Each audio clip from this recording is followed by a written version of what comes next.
the second time that we're celebrating World Food Safety Day?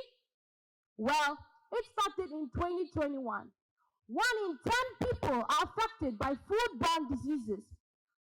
200 of these diseases are mild, others deadly. You and I are vulnerable to these diseases. I came back from school one day, tired and hungry because I didn't have breakfast. Missed lunch because I was too busy. And when I reached home, the first place I visited was the kitchen. I opened the fridge. No, nothing edible in there. I opened the pots. They were all empty. I opened the cupboards. Everything in it required cooking, and I was too tired to cook. I opened the oven, and there was a plate of rice and curry in it. I did not know how long it was in there for. I was too tired to even care. I smelled it. It wasn't bad at all. I sat down and enjoyed my rice and curry. 12 hours later, I was sitting in front of a doctor. I just realized while preparing for today that was a foodborne disease. You are what you eat has been a core belief in many cultures throughout history. The ancient Aztecs would eat the brain of their enemies because they believed that it would give them the wisdom and knowledge of their enemies. In India, some cultures do not eat onion and garlic because they believe that food with strong odor would bring about aggressive and offensive behavior. In Fiji, lactating women are encouraged to eat tubers of ndalo to produce more rich milk for their baby. All around the world and throughout history, we see fascinating traditions that center around the idea that you embody what you eat.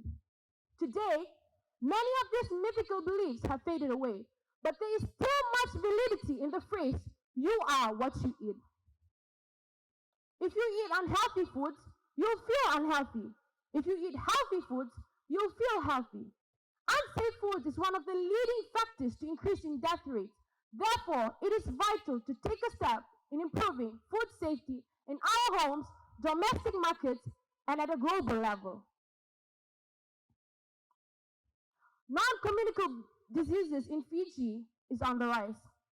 According to Ministry of Health data, in 2020 alone, 5,700 people lost their lives due to complications relating to non-communicable diseases.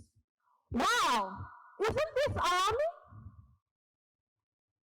The head of wellness in Fiji, Dr. Devilanand, says that the overconsumption of sugar, salt, oil, and processed food is one of the leading factors to non-communicable diseases in Fiji.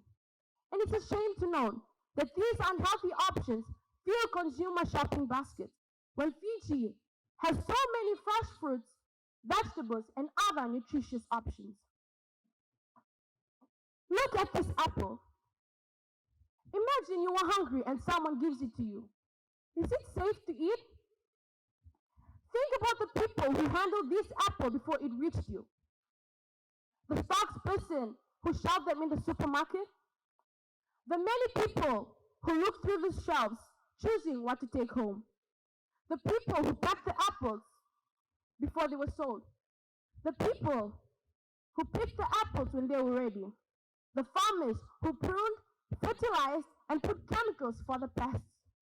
Is it safe to eat this apple? The only way to make this apple safe to eat is to practice sustainable farming. Farmers, are you using organic fertilizers? Are you practicing crop rotation and integrated farming?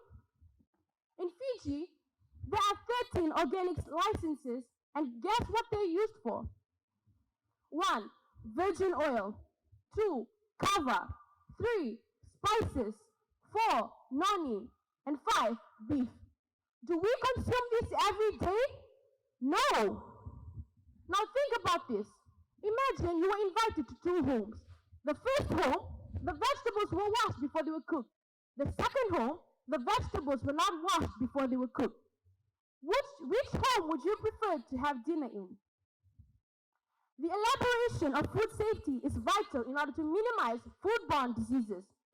The World Health Organization has been stepping in trying to minimize foodborne diseases.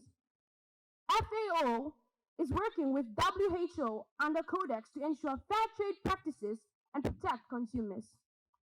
The World Health Organization assists government in strengthening healthcare services relating to food safety.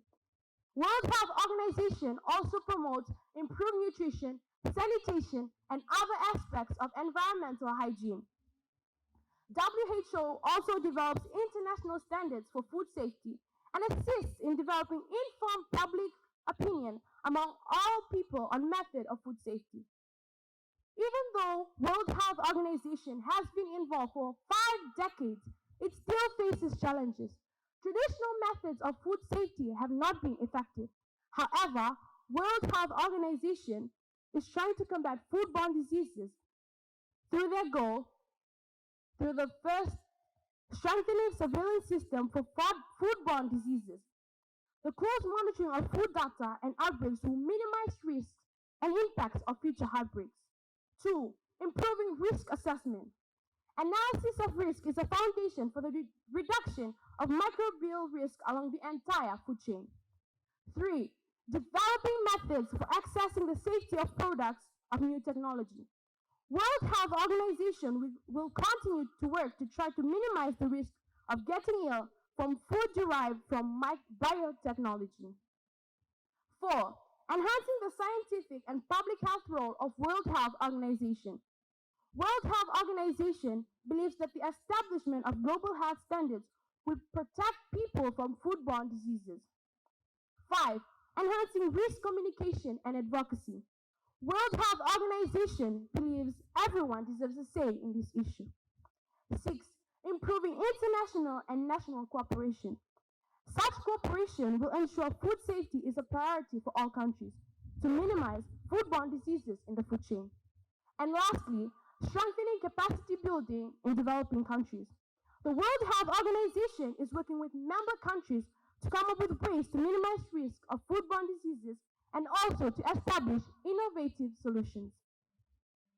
All these 7 approaches of World Health Organization is mainly to ensure that public health is a priority. Safer food, better health highlights the role that safe nutritional food plays an important role in ensuring human health well-being, and it also calls for a set of specific actions to make food safer. To conclude, an American television personality, Bethany Frankel, once said, and I quote, "Your diet is a bank account. Good food choices are good investments," unquote. Thank you, Vinaka Vakalevu, Dania Vibe, and happy World Food Safety Day.